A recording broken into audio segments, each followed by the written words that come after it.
really wonderful, and I felt very good about having them help me. Now, I'm curious, when you brought up this history about, Maren being the first to get us also at Lockwood, which is something I didn't know. But you have a prior history with Lockwood. I worked at that. Yeah. Yeah, I worked for Jane Livingston and Henry Hopkins in the exhibitions department when I was at Bennington for the work term. Okay. Now, weren't you also there when Samela was there? I was there when Samela was there. She hired me to be in the education department to work with children. And that was amongst my first teaching jobs. But this is after college, is that right? Yes. Okay. This was maybe while I was going to UCLA getting my graduate degree and right afterwards. Okay. I'd have to really look.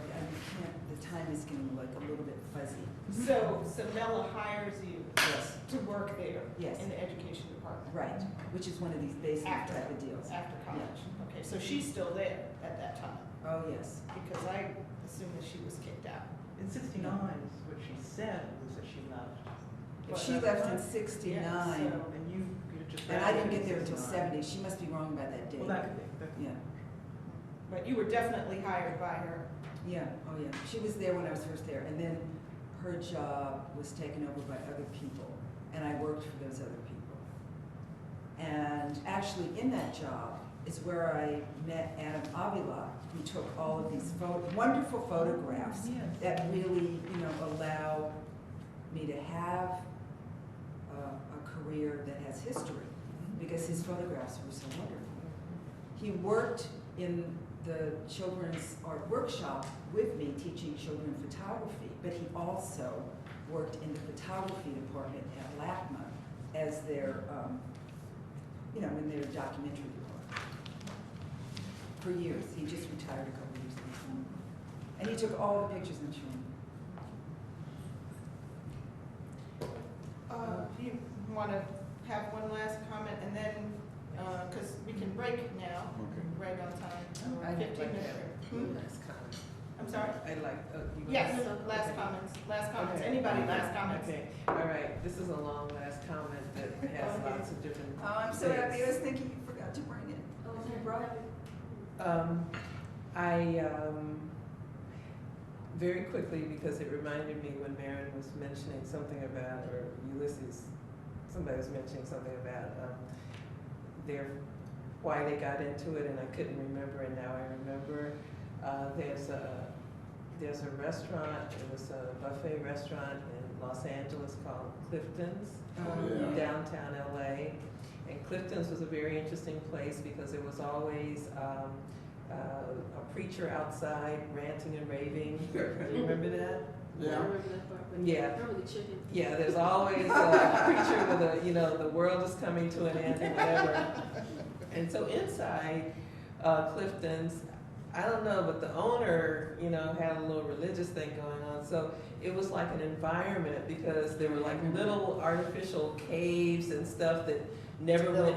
Drippy fountains. Yes, dripping fountains. Right, well, all he the called, waterfalls. you mentioned this, they had an interview with the guy on the radio on KPPC here, talking about how he was trying to create these visions of other worlds and other cultures. So he was trying to, in his way, do his whole kind of universal kind of concept inside, when you walk inside of...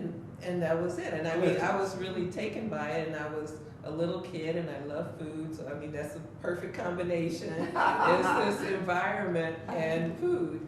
And I went into the basement, which was like the catacombs, and there's this big Jesus, huge Jesus in the middle before you could get to the bathroom. Oh! And I remember sitting on Jesus's lap and just thinking, this is wonderful to, it was a sculpture event. And for me to be able to interact with a sculpture was so significant. And then to see all these other things around, I mean, that was hitting my head and my heart and everything, this issue of environment. Well, and Clifton's was before Disneyland. Yeah. I mean, as far as that sort of thematic kind of thing. Yeah, that's great. Yeah, this photograph You was got it. done by Barbara McCullough in her living room. And this is the photograph that we used for Dance Card, which was a collaboration in Santa Barbara with Maren. and Ulysses and Parker. Right. And Matter of fact, hold that up so I get it. Because this is Frank Parker, yeah, who's very gosh. much a part of what we were in doing. Totally. He was wonderful. Wonderful. But you need to read what it is, though.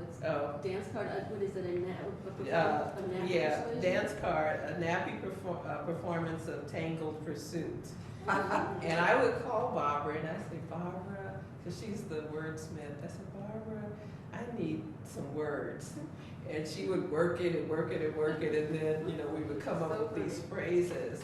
So, yeah, so this is, she was talking about her. Well, in my thing, I had this postcard you sent me that also was a part of that when we were rehearsing. Right. With me and Barbara dancing. Right. And Frank waiting his turn to cut in. And I just wrote about that thing just the other night because I'm trying to put it on my website. And it's just so cool, the whole notion of slow dance, which is, a high art form in the Black community in our culture. And the whole, well, can I cut in on you, brother? And Senga directed that so beautifully that I had no idea what it looked like at all. I was just doing what she said to do.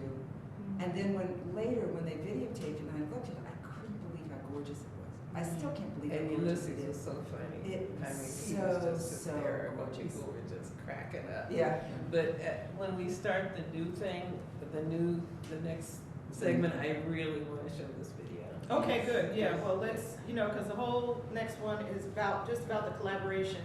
And any last words you want to Did say? I give it to you? Because I don't have it. Well, So, let's stop. Okay, we'll stop. Let's stop. Well, where is the video? I mean, the Want to set it DVD. up? It's here on the side. Maybe we Okay. can ask Donna or Rebecca to show you how to set it up. Let's start by talking about our final segment, talking about collaborations, and we're going to start with Ulysses. Yes. Can we talk about flying? Yeah, I would like to talk about flying because flying actually was, you've got pictures, and I just actually found my slides from that piece last night, which I was scanning. Flying was a very interesting piece, and I don't quite remember where the idea came from that, outside of the fact that I think we might have all thought about doing it, because weren't one of you in that abstraction show? Both of them. Both Okay, Senga so and yeah, Maren. so maybe it was both of you who decided that maybe we'll do a performance for that show When it came to LA. when it came to LA. Right.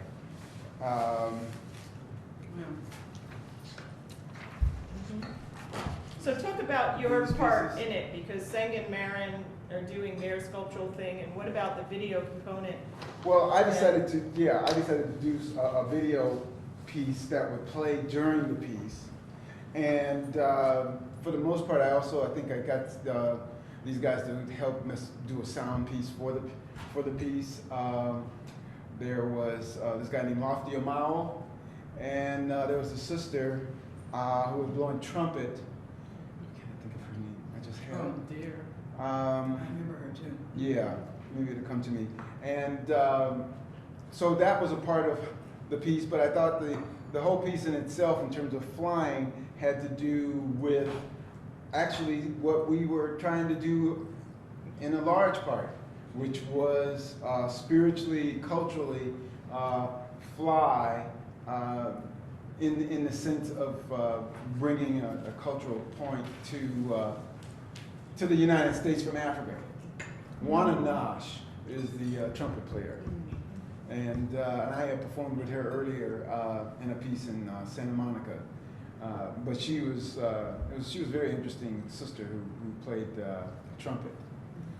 But I think the thing that was very interesting about flying, as you could probably see in these images, I thought, and the real classic one that's not here is when we were all flying with our arms out.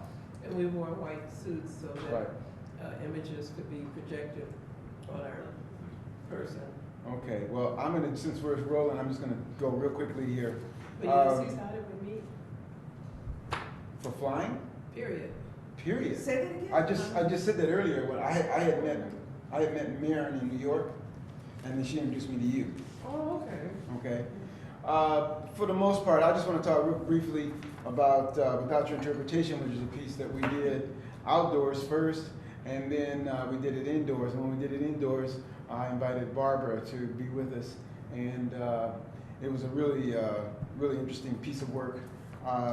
Basically, I was really concerned about the fact that the work that we were doing, as we were talking about earlier, was not getting interpreted correctly. And Or at all. yeah, or at all. Here's a collaboration called Cats in the Catnip, which was an interesting thing about relationships. Myself, another lady, Lavina Jones, and by this time I created a band. Also, there's a band in this piece.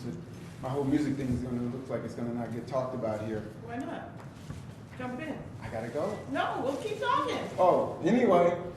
Go ahead. So anyway, I ended up creating a band, creating CDs and doing that kind of thing. So that was a part of my interest in music and sound, which was also a part of the performances that I made, which also went along with this digital computer piece that I did called Dream City, which was very early work that sort of pronounced and introduced working with software where you could draw and make images. Well, anyway. One last question. Yes. Was the collaboration, I mean, you guys kept talking about, nobody's writing about us, they're writing about us wrong, about, was collaboration for you, was it a way for you all to actually get on the map, to get heard, to get your work out there? Was that one of the quote-unquote only ways that you could actually... Well, that was one of the ways, because in a sense, since you've heard all of our different careers, we were getting some attention in different arenas, and so by collaborating, we could pull each other's arena towards the total group, okay? And that's kind of how that was another part of our strategies. Well, not only that, but it was exciting to work together Yes. and to expand Our own ideas. personal concepts. And there was a big collaboration that went on in Ulysses Othervisions studio on Vermont near Jefferson with Rudy Perez. Right. And we would come over every Monday evening, I think it was, and we would, warm up. Rudy is a dancer and had a company here in Los Angeles, and he would come over and we would warm up, and then we would do stuff. And we take the exercises out of Rudy's class, and then end up in performances, and that's what some of the activities that ended up in Without Your Interpretation came out of Rudy's. Right. But And other people were with us, like Mason and Chrono. Right. And Bensudo. That's who I couldn't remember in the Chrono. picture. Yes. Yes. Who also is deceased. And the Mixula? now, Othervisions, it was a way for what to happen? Why did you create Othervisions? Well, for the most part, Othervisions What was it? Anyway. essentially was created to help myself, of course, and other artists of color to produce work. And we didn't have a studio per se, as other people in other ethnic communities had, and or something where we could do what we called our own style of contemporary art. And that's what Othervisions really serviced us all to have the opportunity to do. I would say this, you can look at this while I'm gone, I've seen it. Yeah. Okay. I'll get it tomorrow, but maybe you might want to play it tomorrow night. Right. I'm thinking Okay. as a presence for David. Okay, and we'll start with you tomorrow night. Oh, Yeah. Talking about collaboration. Okay. There you go. Yeah, that would be the way to get That's it. the way it's gonna go. All right, Okay. thank you And so you guys gonna much. bring those images with them? Yeah, we'll Okay. bring them. All right, sorry. Thank guys. you. Yes. Sorry, Take Ulysses, care. what about tomorrow? Ulysses, Yeah. what about tomorrow morning? You got to put on my cell phone number. So write this number down and call me. I can give it a number. Okay, she got it. All right, thanks. Okay, now we're gonna show Senga's video. working on this. Just Can you push just- play. Oh, turn on that. Power? Turn on that, yeah, and then probably just No, push. let's not stand by. Can you just turn it off? Anybody know how to work this? You guys here? Where did they all go? Oh, there you go. Okay. Just push play on the, On DVD? yeah, just push it on the DVD itself. oh. It's the one on the bottom. Okay, there it goes. Okay, No, it's just a piece that I picked up off the TV. And then the conversation around which the men dance, and they control the dance and what goes on with the men through their own singing and beating of the thighs. Of course, the singing is a man, and the woman is controlling the dance. Well, the woman is life, and the man is the servant of life. And during the course of this circling is a very tense style of movement the men have. Suddenly, that one of them may pass out. He's in trance now, and this is a description of an experience. When people sing, I dance. I enter the earth. I go in at a place like a place where people drink water. I travel a long way, very far. When I emerge, I'm already climbing. I'm climbing threads. I climb one and leave it. Then I climb another one, then I leave it, and I climb another. When you arrive at God's place, you make yourself small. You come in small to God's place. You do what you have to do there. Then you return to where everyone is. You come and come and come, and finally you enter your body again. All the people who have stayed behind are waiting for you. They fear you. You enter the earth, and you return to enter the skin of your body, and you say, that is the sound of your return to your body. Then you begin to sing. The utumas are there around. They take hold of your head and blow about the sides of your face. This is how you manage to be alive again. Friends, if they don't do that to you, you die. You just die and are dead. Friends, this is what it does. This tum that I do, this tum here that I bear.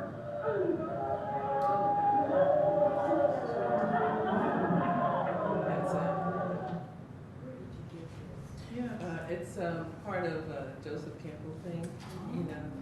And the reason I pulled it out is because that's us.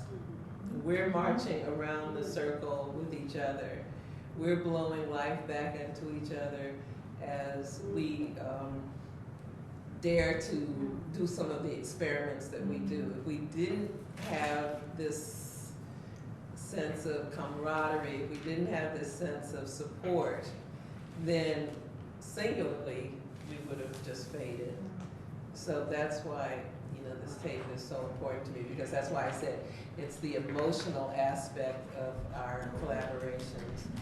Oh, yay! We figured out another thing to do. Resurrection. Can we play it one more time? Because Ulysses didn't see it. Water ritual? No. Senga has. It's very short. The other thing is, I want to say something about, I noticed this time in the beginning, Campbell says, this is a description of an experience. So I'm thinking the whole time that was the experience. No, he's describing the experience. But there's an actual book about this tribe. They still do it today. Who is it? It's South Africa. Yeah. The Bushmen? Yeah, right, okay. And in fact, Yo-Yo Ma did something with them as well, but it's not as effective as this, because this is the pure thing. And to me, that is how deep our relationships, you know, run.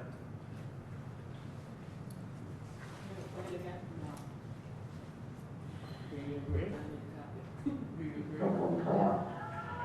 Only in the dance do the two come together. And they come together this way. The women sit in a circle or in a group, and they then become the center around which the men dance, and they control the dance and what goes on with the men through their own singing and beating of the thighs. What's the significance of that the woman is controlling the dance? Well, the woman is life, and the man is the servant of life. And during the course of this circling, it's a very tense style of movement the men have. Suddenly, that one of them will pass out. He's in trance now, and this is a description of an experience. When people sing, I dance. I enter the earth. I go in at a place like a place where people drink water. I travel a long way, very far. When I emerge, I'm already climbing. I'm climbing threads. I climb one and leave it. Then I climb another one, then I leave it, and I climb another. When you arrive at God's place, you make yourself small. You come in small to God's place. You do what you have to do there. Then you return to where everyone is. You come and come and come, and finally you enter your body again. All the people who have stayed behind are waiting for you. They fear you. You enter the earth, and you return to enter the skin of your body. And you say, that is the sound of your return to your body. Then you begin to sing. The tune masters are there around. They take hold of your head and blow about the sides of your face. This is how you manage to be alive again. Friends, if they don't do that to you, you die. You just die and are dead. Friends, this is what it does. This tune that I do, this tune here that I did.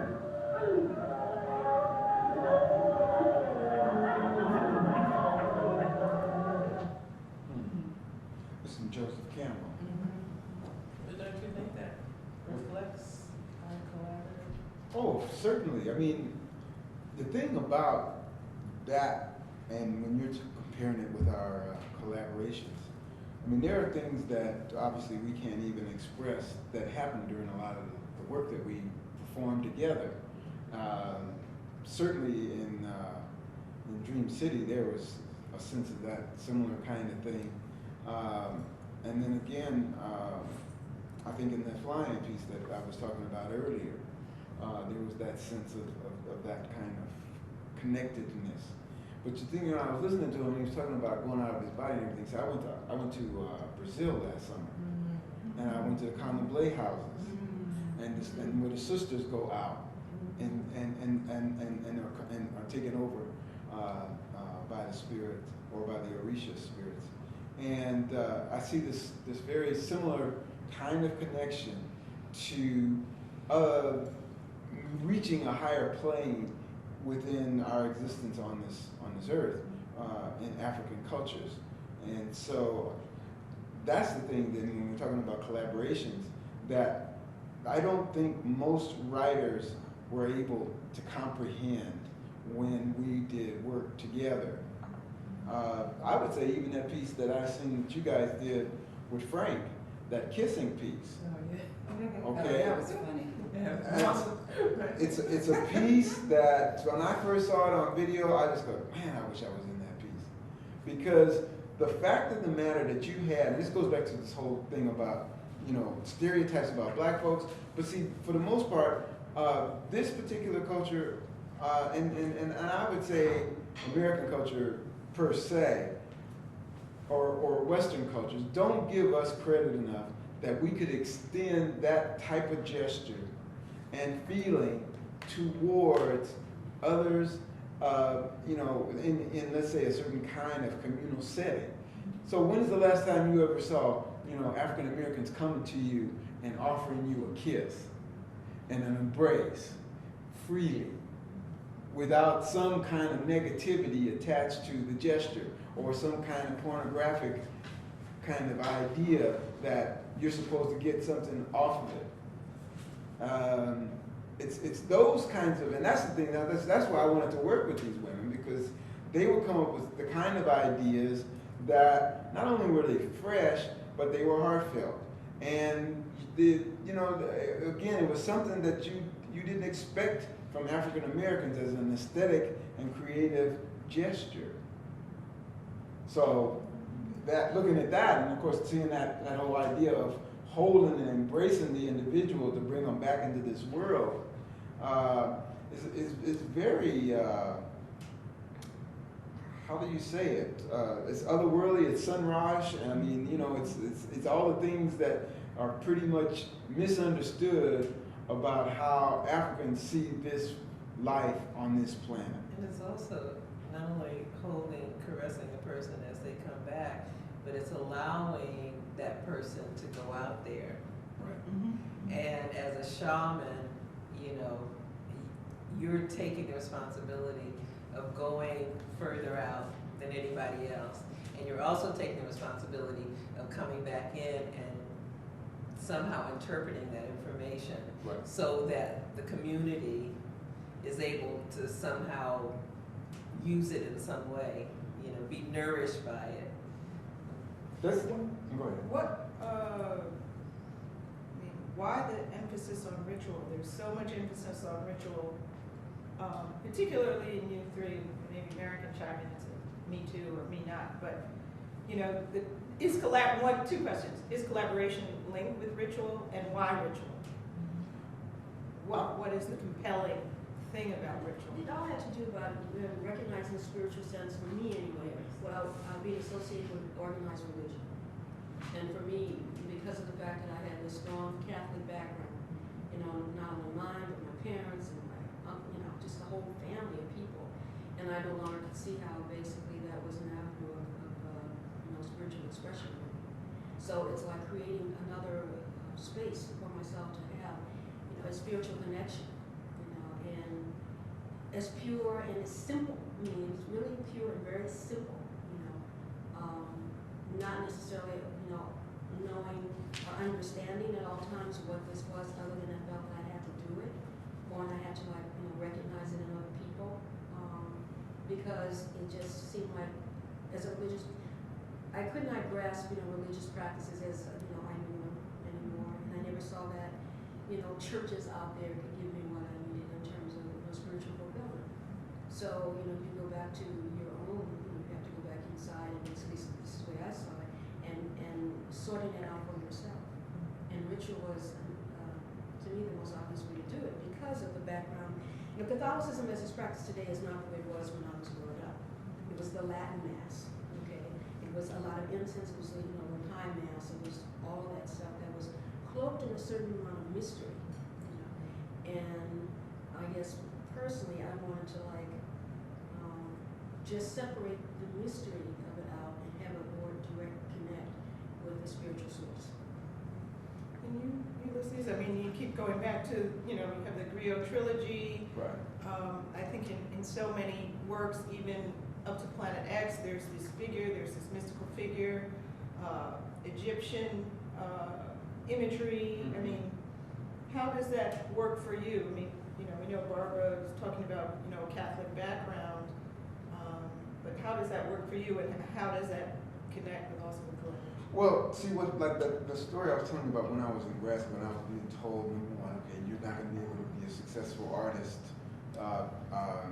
because you're trying to do something that's not based on the Eurocentric canon.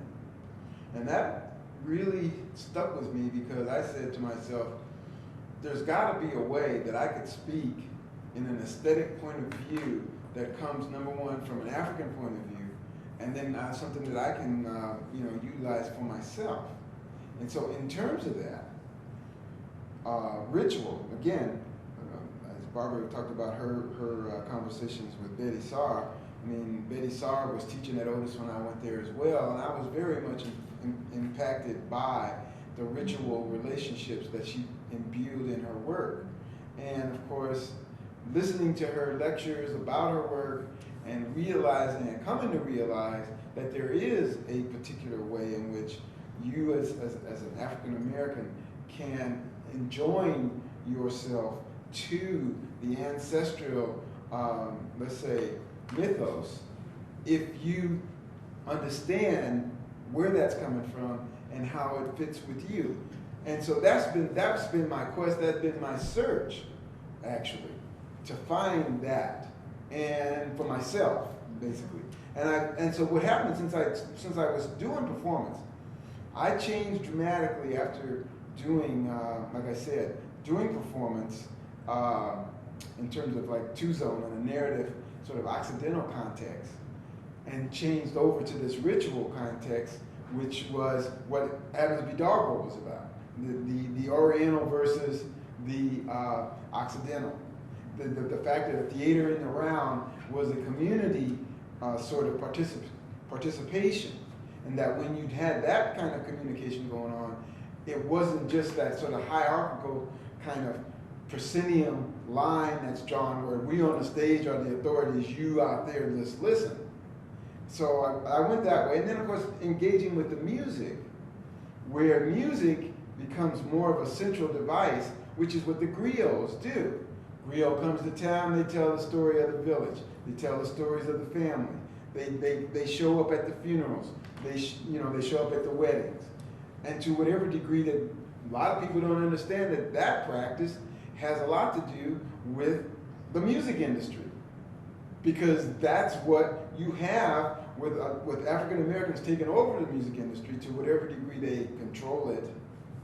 That's what you're getting. The griot comes to town. Griot tells the stories. Griot plays the music of, because what you have in terms of those griots, the melodies that they're playing a lot of times are dedicated to families.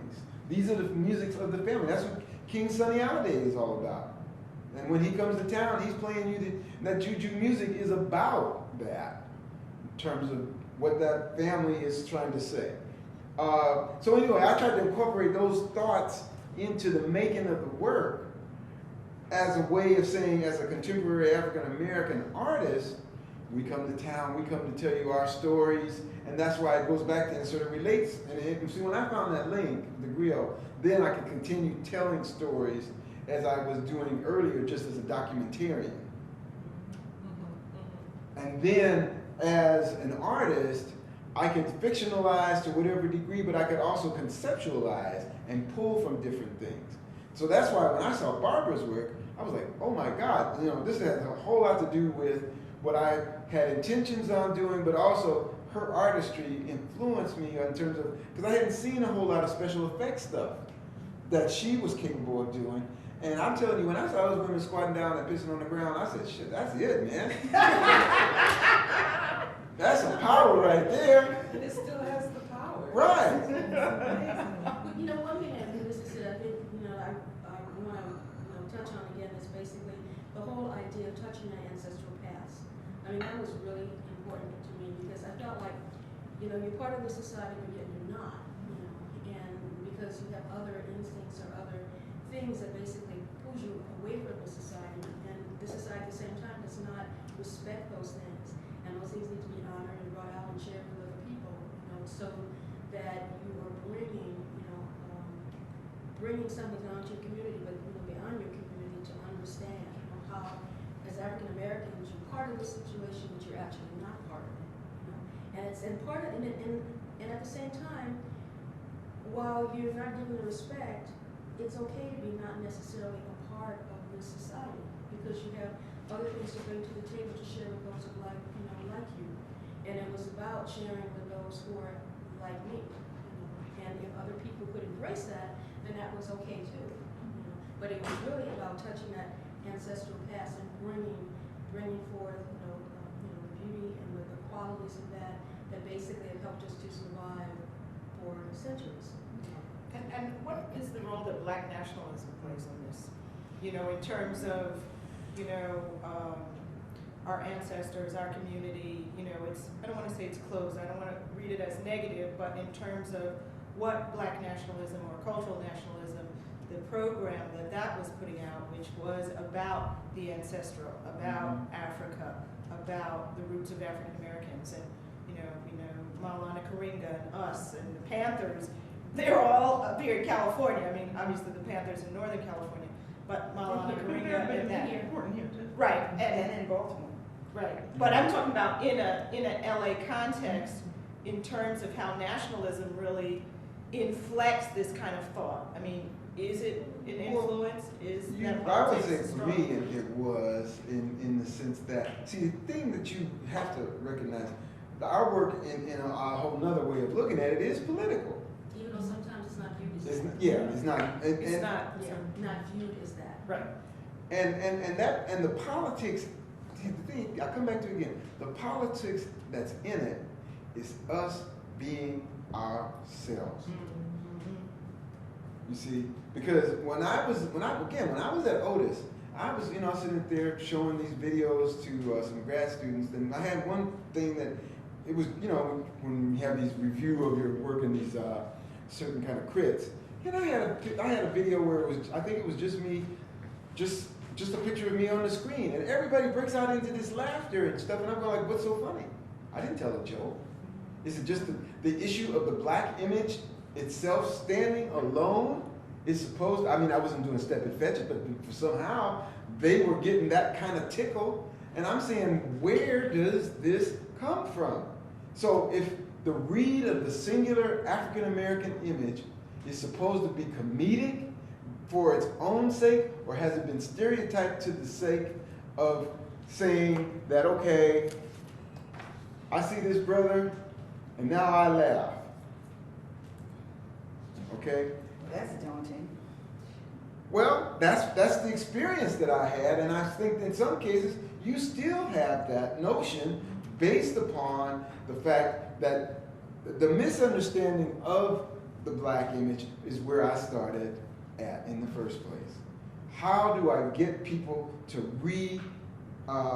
re-examine why they have the ridiculous notions that they have about us, when there's no different than when either one of us were to walk up on either in a gallery or show images of ourselves in a gallery, that they should be comedic or they should be this some kind of way of looking at, yeah, the threatening stuff and all that other thing. I mean, I'm not going to deny that we're humorous, okay?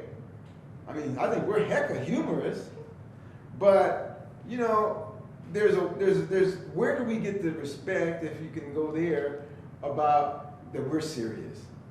So that's when you say, well, why didn't anybody write anything? Well, the only thing they know how to write is like, see Dick run and see Spot, did this and that.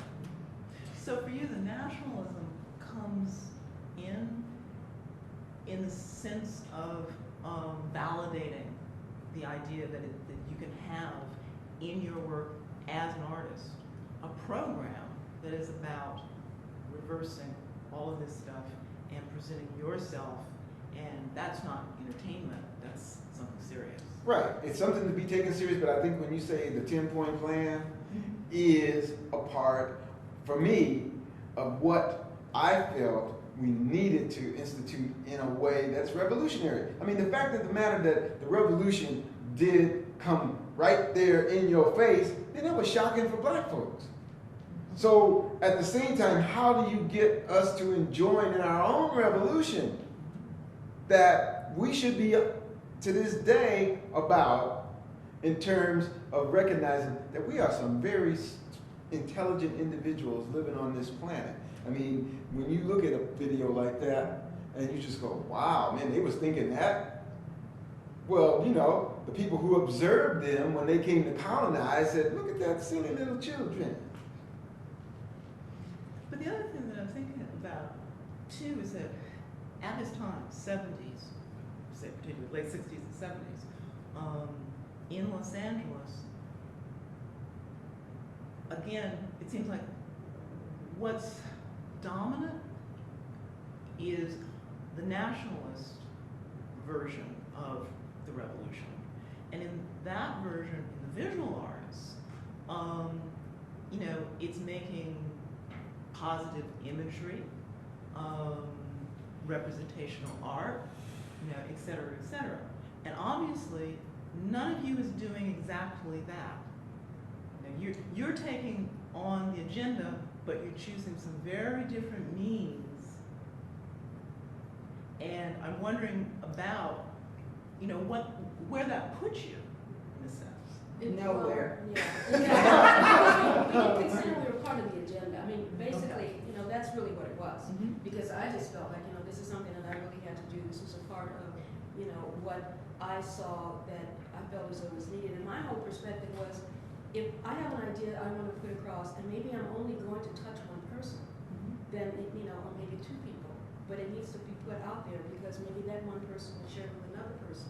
And it was not, I mean, it was not part of a conscious, political statement, you know. It was about, this is where I see we are, this is where I see I am as an African-American person, specifically an African-American woman, and I'm gonna share these ideas with other people. Okay, so that, you know, I am very sure that anyone who was, I call a strictly doctrinaire person, would look at my work and go like, what the hell is this? This is pornography, this is soft porn, and I have gotten that, you know, from people. And they couldn't understand what I wanted to do, what I was doing, and it basically was because I had experienced someone who had gone through, you know, a nervous breakdown, who went back and regressed to very primal kind of activity. And that activity basically was, you know, they put themselves in a circle, you know, they created this space, this safe space for themselves, and it's like a circle of continuity, you know, and at the same time they were, you know, they were pacing and marching, and everything they did was, you know, repetitive. Every single thing that they did was repetitive, you know. And then that person squatted down and peed, you know, and she felt better, you know. But at the same time, it was taking what I had observed from a very dear friend who had gone through a breakdown, and somebody had called me on the phone because I didn't know what was happening. And I got this call from Kamal Daoud who asked me could I come over and help, because, you know, this person was going through this, and she was a very beloved member of the community. She was a dancer, and she was having this breakdown, and, you know, no one knew how to help her, but they did not want to institutionalize her. You know, they wanted to basically, you know, see what we could do as friends to help her to heal through this trauma that she was experiencing. And it made me really look at what she was doing, and, you know, that and the work that I was seeing too, you know, it said something to me going back to what is this that made her go back to this to do these things that are very primal to me, but at the same time, they were helping her get through what she was experiencing, you know. And that was, you know, so like I said, I don't think, you know, it was never an overt political message that I was trying to get across, but I was trying to understand something that I had observed, and at the same time, look at their work and see how there was this repetition of symbols and signs. There were these activities that they were doing, basically, that wound up, you know, making me reflect back on this experience that this person was having as she was going through, you know, this. Maybe it was more than a breakdown. Maybe it was a breakthrough. I've never been able to actually, you know, kind of like totally understand it, but, you know, it was something that I had never seen before. I had never experienced before. You know, when I was there, I was like totally shocked about, you know, in terms of what she was going through. But everybody there was there to help her, and like it was a community thing to help her bridge, you know, this thing that she was going through to get back to some sense of normalcy. You know, and that's really, I think, what I was interested in. You know, how did these experiences with the ritual, with repetitive activity, with spiritual motivated work, bring you to a state of normalcy as opposed to chaos? Yeah, that's really good, but the chaos thing, because, well, me personally, you know, the work has spiritual content for me, but the repetition is a way of calming down. So I just use it all the time. It's a building block, and it's a cognitive. It's like worry beads. You know. Sorry, go ahead. I was just going to say, the ritual aspect is, of course, you know, strongly spiritual for me, but ritual also usually kind of, there's movement related to ritual, and also I like to find commonalities with things, and ritual really controls all of our lives. All of our lives. You can even think of racism as ritual, because you're doing something in a certain way, you know, to get certain results, because with a ritual you're doing things and you expect a certain result from doing it in a very, very specific way, because the more specific it is, the better the outcome. And in that way, you could look at racism that way. You can, I mean, there's not one human being on this planet that doesn't go through their own rituals. Yeah, Because- everybody engages in rituals. Yeah, because it is satisfying. It is grounding in a sense. It's a way of Control too. control. It's about control. But you know, there's rituals and there's rituals. Sometimes I've seen artists do ritualized performances, and I really felt they were cliched and boring. You know, they didn't tell me anything about anything. And then during that time, related to what was going on in the majority culture and the white culture, I think there was a difference in that most of our stuff was kind and, you know. K-I-N-D? Is that what you said? Yeah, kind. And almost loving, where we should have maybe been doing the thing that some of the white performance artists who were doing, like, what's his face, shooting himself, and Chris Burden, and then the guy that, you know, took the hooks, you know, yes. and hung. Stella. Why? I hung Bob it. Flanagan. You know I hung it. No. Yeah. Stellar. When he came to LA, Rachel called me and said, I got this guy who used to have these hooks put in his body and nobody would do it. We said, I'll do it. And I said, no, I said, if he's crazy enough to want the hooks, I'll do it. Of course, and this was just before HIV and everything was out there, so I didn't know. But you know, I went there and he showed me how he needed it done. And so he laid down on the ground, and you know, you just pull up some skin, right, where there's no muscle, and you just go. Oh my God. And I hooked him up, and then we pulled him up, okay, over the top of the gallery. And I did it 2 times. We did it once in her space. I don't know if you guys remember that old railroad station in Culver City that was on Venice, and he hung it. Yeah, I remember that. And we hung it in there before they remodeled the place. There was nothing but debris. Right. So if he had fallen, you know, because the whole thing is if you don't go deep enough, that stuff, those hooks will rip out your body. Oh my God. And see, that was the weird That's thing, nasty. that we had reason to, you know, like mutilate ourselves or whatever, or do angry kinds of things, but we didn't do it. A lot of our stuff was about nurturing and, you know, providing, you know, something good. But then on the other side of that, there were certain artists that were really, you know, I guess, you know, they would call them edgy in a sense, but still, it wasn't giving, Right. even forgiving. Right. It was, you know, something else. So I always thought during that time that was very interesting, you know, with the difference between black performances and. But I think that too has something to do with the spiritual connotation. See, the thing is the underpinnings like of that work was a spirituality, and that's what I will mention now, Matthew Thomas. It's because when I started collaborating with Matthew, who's been studying to be a Buddhist monk, we started introducing these sand paintings in the works. So we did one, I think it wasn't a sand painting, but he did do a structural kind of a motif in that performance we did at the Branches show when we did that sound piece. And so that in its own right, actually, me and Matthew talked about the use of these sand paintings, and that number one, we were not trying to mimic any type of exact sand painting that would be done by a Buddhist, but we would at least on a certain level give the appearance of and use the aesthetics of, which he is also a painter, colors, form, and those kind of things in those sand paintings to function on a similar kind of plane. In other words, we would import our own notion of spirituality and practice in those paintings. Well, I think that, you know, the difference between the performances that you guys are describing and like the Chris Burden and the hook and the stand kind of performances, is that those have a very negative spiritual content. They describe a very negative, nihilistic, sadistic, masochistic point of view.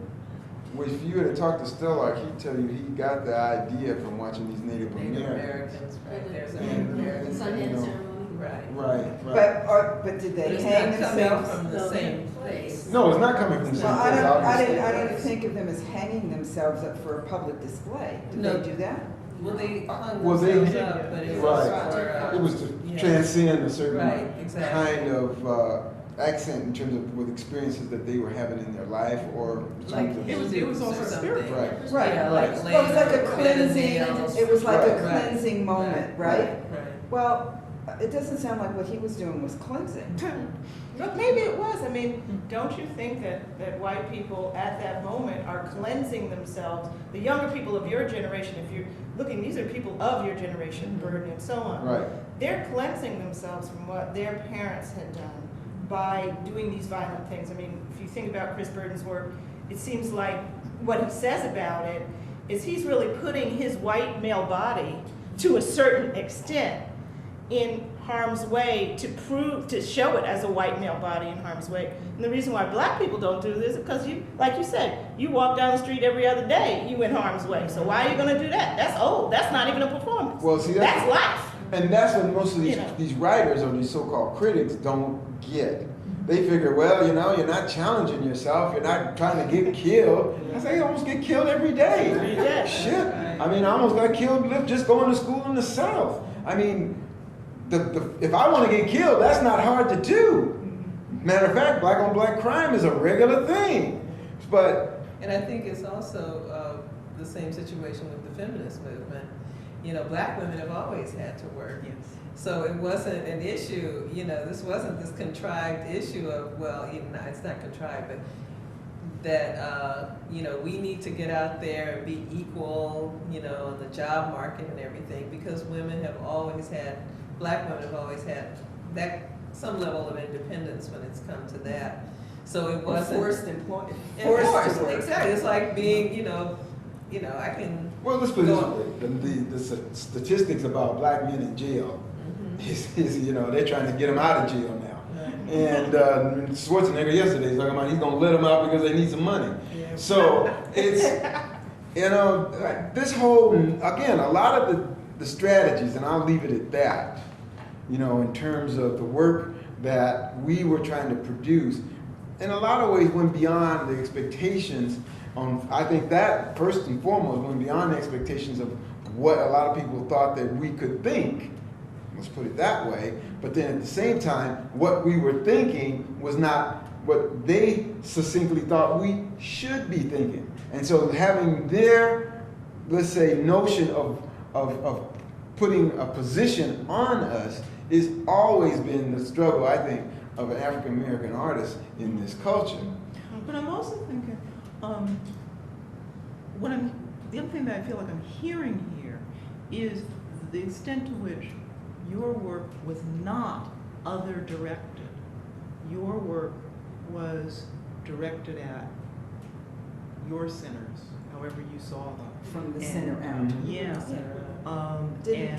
Didn't really, I mean, that's quite true. It was very personal work.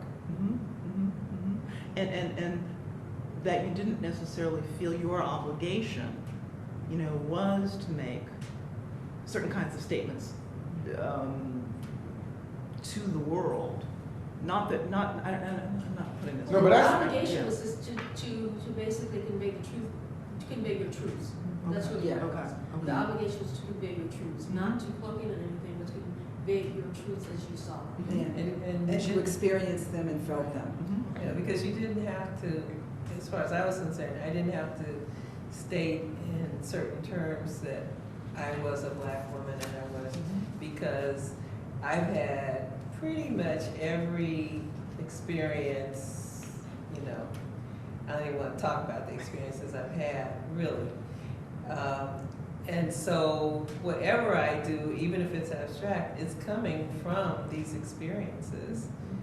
You know, it's coming from some really funky experiences.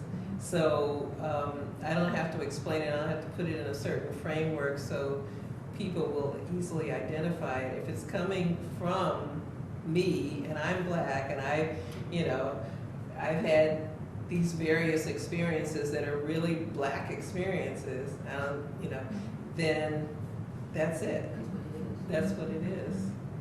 Can we move to Maren, because I want to ask this, I mean, brought up the question about nationalism and, you know, this ancestral thing, but Maren has said, you know, her work never looked this way, you know, and that even though it never seemed to be more quote unquote identity based, yet and still most of the shows you were in other words, who supported your work were Black people and women to a certain extent, or you were in the women's shows, or you were in the Black shows.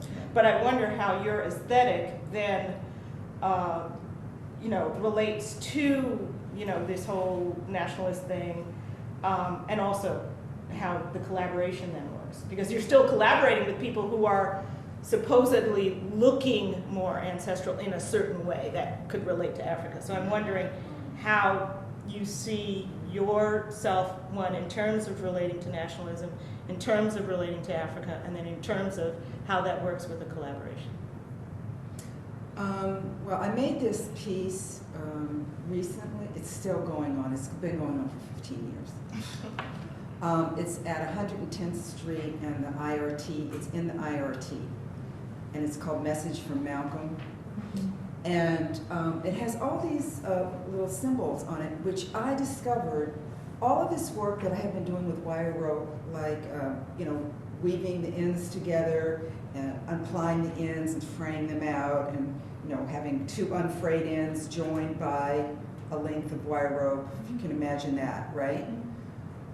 I happened to look in one of Robert Ferris Thompson's books, and I saw all of those symbols way after I had made all the wire rope pieces.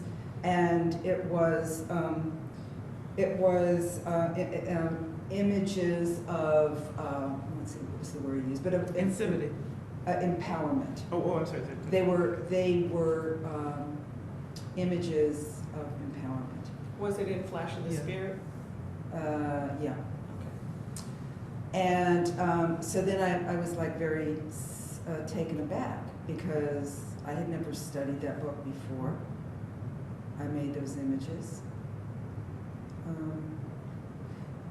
So all I can say is it's like the ancestral thing is there, and I'm not, I'm just going with the flow, so to speak.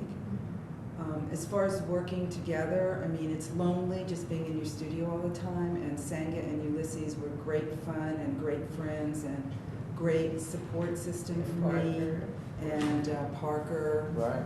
and you know, some of the women that were in my dance class together, and it was wonderful, the photographs that Barbara took, and her participation, you know, with Frank and you, and the performances, and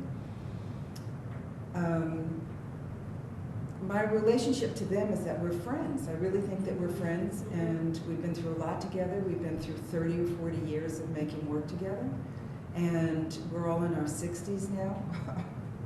Please. Don't put this on tape.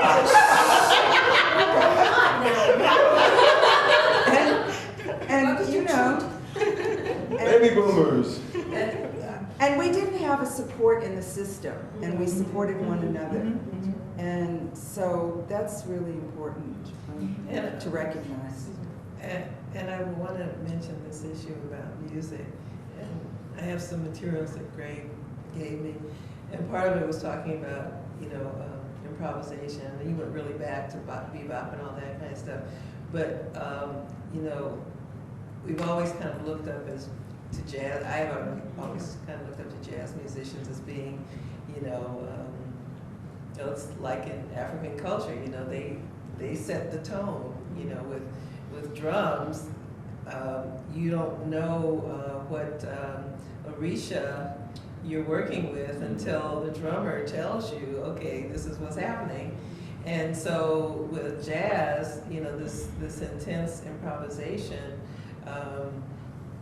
was, you know, really exhilarating, and it exemplifies African American culture, this issue of improvisation. That's why I mentioned the performance with Maren you know, immediately being able to come up with this and everybody kind of chiming along, almost like what's it, something in response, call and response. And then, you know, I could always call on Barbara. If she was at home, I would say, Barbara, I'm on Pico, I'm on Arlington, they're tearing down this building. That's when I did Rapunzel. They're tearing down this building. Can you come and, you know, take the photographs, tape it, whatever you need to do. So as they're tearing down the building, she and I'm posing and she's shooting, and they're literally tearing down the building behind us. And that's improvisation. That's being in the moment. It's a jazz move. Yeah, exactly. So we were able to do that with each other. If the moment was right, we could call on each other in an instant and work out this concept and go with the concept. And then the concept evolved as we were, you know, in the moment. You know, it's kind of interesting. This was like post-1990, but I was thinking of what you did in Copenhagen. Oh, right. Museum. That was, to me, really, that Now, what was that? I don't Okay, know. this, Senga was a part of the show, and at the Louisiana Museum in And Copenhagen. Yeah, Howard Dino was in that show Yeah, too. and it was a show of women's work from a certain Right. era. And And now so, here, now here, Here. now here is the name of the show. and it was interesting because I've been to a couple of performances where there was nobody there but me and Senga. But it was a performance that Senga had to do, and it was really interesting because it was me taking her doing this performance on the side of a path, okay? And you could see Sweden, I think, on the other side, you know. I think it was We were in Denmark, but I think, but Sweden, you could see, it was Oh, near, yeah, okay. you could see Sweden on the other side, I think. I mean, it was near, you know, I can't remember all of it, but anyway, basically, there was a body of water there, there was a piece of land that was at the body of water. And, you know, the Louisiana Museum was really in a very nice area because, you know, you had wooded area around it, and she was on this path, and she was like performing this ceremonial ritual, and it was only me and the two of us, okay? And then another time when she was in Colorado Springs, I'd gone to visit her, and at that time it was three, because it was at a place where a friend of yours had like a bed and breakfast or something, and you had done something outside, and it was so interesting to me because, you know, Senga's creative spirit must survive. It has to have an outlet, and it doesn't matter whether or not, you know, there is a group of 10 people, you know, 1,000 people, whatever. It's like it had to come out, and that was one of the things that I've always respected her for, because it's like she's going to do it regardless of who, you know, where the audience is, because she has to do it. I mean, there is the thrust there to do this, and it was really interesting, you know, how it was just me with a Super 8 camera that I had dragged, you know, on a plane from, you know, from LA to document whatever was going on, and also you had done the installation there at the Louisiana Museum too, you know, and so it was like an extension of mine. I wanted to document what it was that she was doing, you know, because I just felt like the work was really important, and she had this incredible spirit to get, you know, the need to get